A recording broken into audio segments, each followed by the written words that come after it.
Hey everyone, welcome back to my channel. So I know I've been doing, or at least I feel like I've been doing a lot of story time videos, but you guys, I can't make up what is happening to us. Like I've just been crying constantly, and when I initially made my YouTube channel, I made this channel because I was so sad. I was so just miserable. I was in pain. You know, I was just going through so much. And you know what? Makeup makes me very happy, but that's not all that I want this channel to be about. But I also made the channel because I wanted to talk to people. Maybe find someone who's in similar situations as us to just maybe make someone not feel like they're in the same position as we are, like you're not alone. A lot of people know what we're going through, but not everyone knows like all the little details of everything that's been happening and of everything that's been going on. And I truly mean this. If I did not have YouTube, and I don't mean me filming videos and talking to the camera and posting them. I mean just something as simple as another YouTuber posting a video that I could watch, and for 15 minutes, 20 minutes, I can forget about everything. So I can forget about everything that is going on in our life, because honestly, sometimes it can be just a little too overwhelming. And so today is June 18th. It is Father's Day. So happy Father's Day to all the dads out there and all the moms out there who are also taking the role of the fathers. It's also our cat's birthday. It's Hubert's birthday. He's 5 years old. So I'm very excited about those two things. As soon as I'm done recording this, we're actually going out with my father-in-law, Doug's dad, so that'll be fun. But some stuff has been going on, and like I said, I couldn't make this up if I tried, and I have to get it out. I've been crying constantly. I need to get it out, you know? So if you've seen really any of my videos, you know I've been having so many problems with my left arm not functioning properly. I've been all over seeing countless doctors trying to figure out what is wrong, and every doctor has pretty much said it's like a medical mystery. No one can understand what's going on.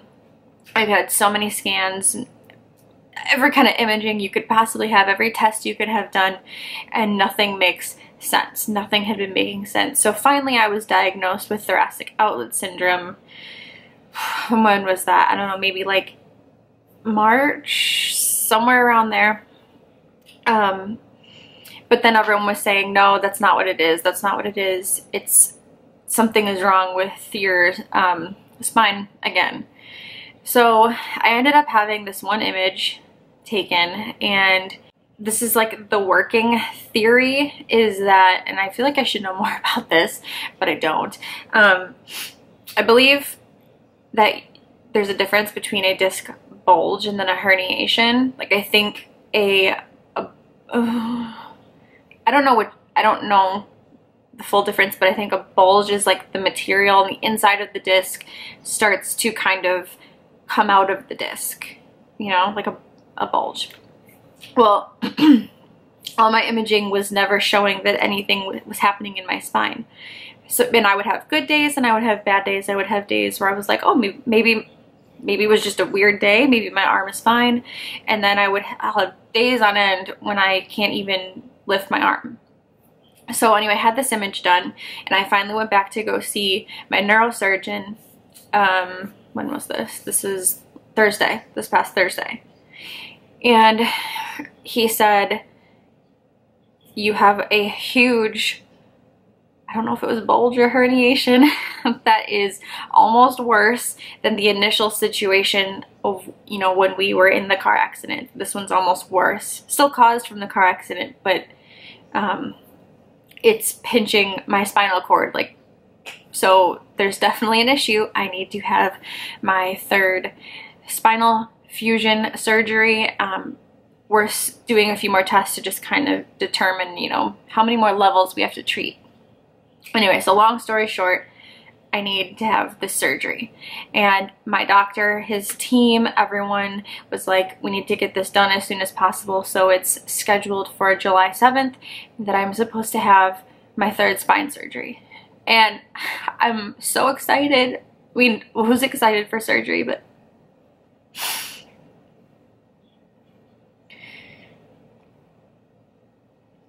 this has been going on for almost a year that I can't even function like a normal person.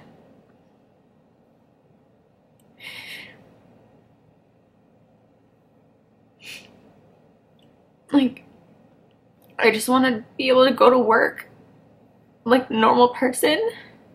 I don't want to have to rely on everyone taking care of me all the time. I mean, the only good thing really is that I barely drive. I hate driving. So Doug drives all the time. But like, because of everything that's been going on, and I know I say I hate kids all the time, but you know, Doug and I want to have kids, and we've been told by a lot of doctors to like do everything we can to avoid having babies, at least, you know, from like now to I don't even know when.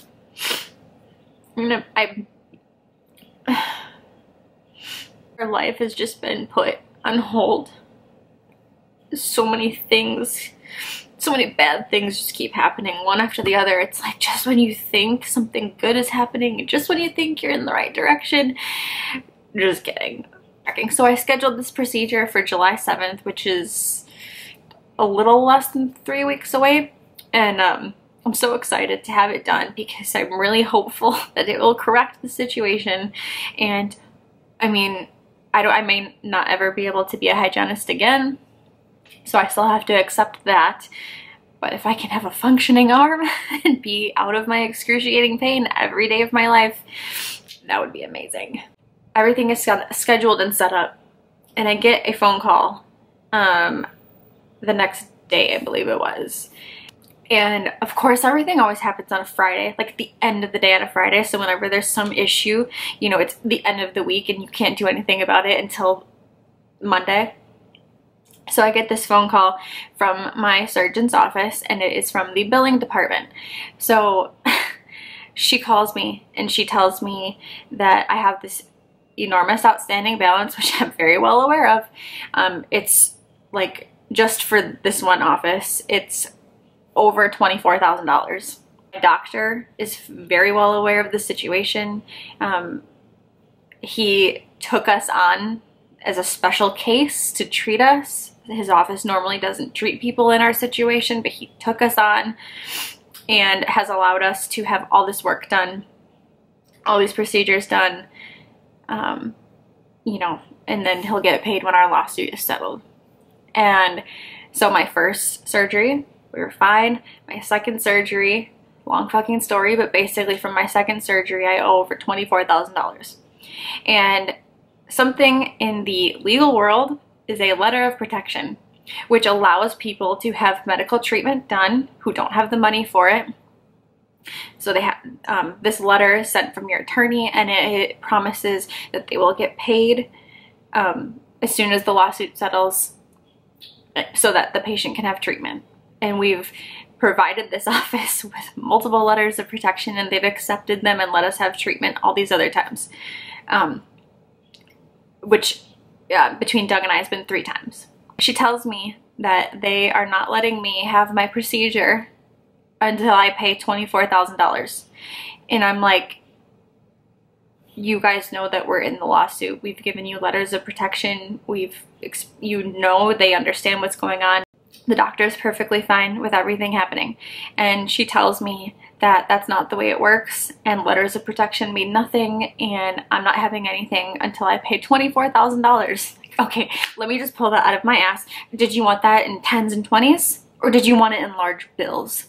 And it's not that we don't have that money. I mean, we have that money, but that money is for us to live. That money is for us to pay our bills. It's for us to not be homeless on the street. What are we supposed to do? Am I supposed to just not have the surgery? Am I supposed to live like this forever?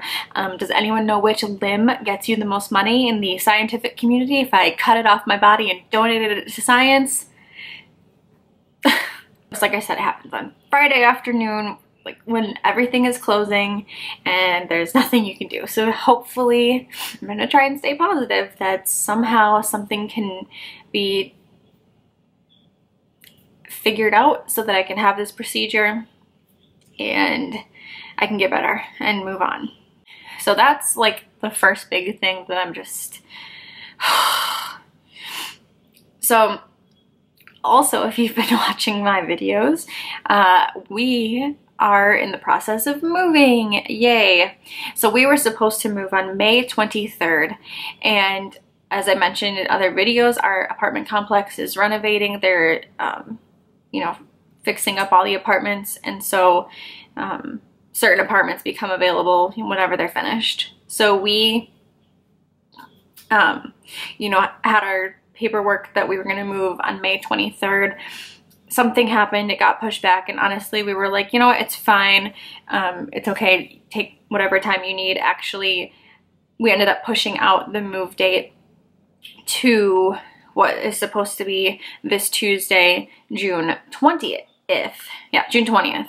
We've been packing. I have like moving boxes everywhere. We've packed up like our kitchen, our bathroom, everything is packed up. We have our movers scheduled. We have our new furniture delivery scheduled to come in. And yesterday I was like, you know what? Let's just go to the front and just like one last time. Like I need to hear it one more time that we are good to go, that we're good to go to move on the 20th. I just have to hear it. And so we go to the front and sit down and we are talking to the girl, and she pulls up our information and she goes, oh, actually, I can't promise you that you're moving on Tuesday. I was like, I'm sorry, what? Excuse me? She goes, oh, yeah, there's no information in here saying that you move on the 20th. Actually, it's showing that on the computer that you're not moving until June 27th. And I said, no. We sat down in here almost 2 months ago and confirmed all of these dates that we were moving on this date and this time. And I'm about to explode. I'm so mad. She goes, apparently she has no access to any information. There's no management there. There's no one that can help us to explain anything that's going on. And she's telling us that she'll get someone to look into it and we'll get a phone call on Monday afternoon to let us know if we can move on Tuesday. How does that make any sense? So we are pretty, we've been working with this one person who works at our office. We've known him for like 4 years now. He's awesome. He helps us out all the time. He's so great. Well, when he heard what happened, he came in on his day off to come in and personally try to figure out what is going on. And he gives us a call last night at like, I don't know, 6 o'clock at night. And he tells us that there are all these issues going on, that no one informed him and he didn't know, and that we can't move on Tuesday. And I'm like, okay, like I understand the first time the apartment wasn't ready. They actually said that it would be, so when we were supposed to move the first time in May, they said that they needed 1 more week. We were like, you know what, it's fine, take a month because we have stuff going on. Just take an extra month. And now you're telling us that we still can't move in, that it's still not ready. And then they told us that the estimated date was July 11th. And I almost lost my mind. I was ready to break things. So Like I said, we had just packed up our entire kitchen. All of our cookware is packed up. Our bathroom is packed up. All of our shit's packed up. We have all this stuff scheduled to arrive. All of our furniture, our movers, like we've paid for all this stuff. And now you're telling us that we need almost another month? Like, what the fuck? I spent a majority of last night drinking wine and crying and eating Oreos to try to numb the pain and anger that was brewing inside of me.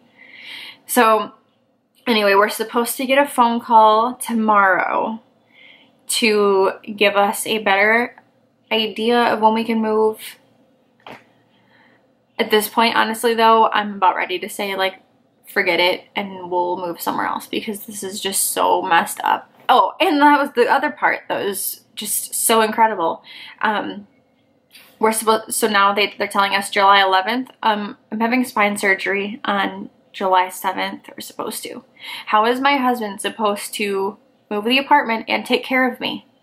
Like, I don't know if anyone else has had spine surgery, but you're pretty much unable to do a single thing for yourself for at least 2 weeks. How is he gonna take care of me, move me around, help me do everything, and move the apartment? Like, it's just, we have been in this apartment for 4 years. And when we first moved in here, it was perfect. It was the perfect place for us. And then when we renewed the lease for the second time, we did it to save money because we wanted to move into a bigger place. Well, then we got into our car accident and we had to stay here again and again because I lost my job. We had no income. We couldn't afford to live anywhere else. We had to stay here. People think I'm stupid for loving my cat so much, but like, our cats are depressed. Do you want to be living in, I mean, who wants to live in this tiny space? I mean, yeah, they don't know really any different, but I feel terrible for them. I want them to have a happy life too. Like, the apartment we chose has such a pretty view. There's like a screened-in porch so they can go outside. There's 2 bathrooms so Doug and I don't have to be in each other's way.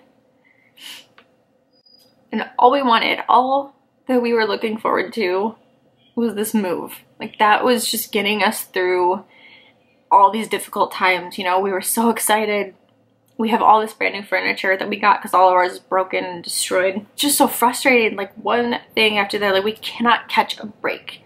We actually, I mean, I don't know if really anyone knows, we went to Vegas for a week. We just got home Wednesday night, this past Wednesday night. And it was just the greatest trip. We just needed a break from everything that we've been dealing with. We just had to get away. We were about to go crazy. So we figured, well, Vegas is the city that like never goes to sleep. So if we were having a bad day, you know, if we were in pain and we couldn't go out to do something during the day, you know, it's fine because like there's always something to do at night. So, you know, we were able to like, we're so elderly. We would come in every afternoon to our hotel room and we would take like a 2-hour nap, and then we were able to go out for dinner and, you know, do whatever at night. We were always home by midnight. We're so old. But it was just such a nice trip just to eat food, and we saw a couple shows and just walk around and look at everything. I mean, it's not like we did anything insane or whatever. We just got away. And then we literally come home to all this crap. And yeah, so I'm hopeful, staying positive, that something will happen and somehow we can move sooner than July 11th. And I'm also hopeful that my doctor can somehow take care of the situation so I can have surgery and get fixed and move on with my life. I realize this video has been going on forever. I cannot emphasize enough. And by the way, Doug and I were hit by another driver. We were at a complete stop. We were not doing anything wrong in this situation. Please don't use your phone while you drive. just that one split second that you go to grab your phone or look at your screen or whatever, you can change someone's life. And people have no idea how they can change people's lives. Doug and I are 28 and 29 years old, and we have been completely destroyed. Thankfully, we get along so well and are really supportive of each other, and thankfully we can laugh a lot because I know people are in worse situations. People live in war-torn countries. There's people who definitely have worse situations. But you know what? When it's happening to you and it's your life, it's a big deal. It's a big thing. And to be so young and to have your life destroyed, really, and put on hold, and to be so injured that you need people to take care of you.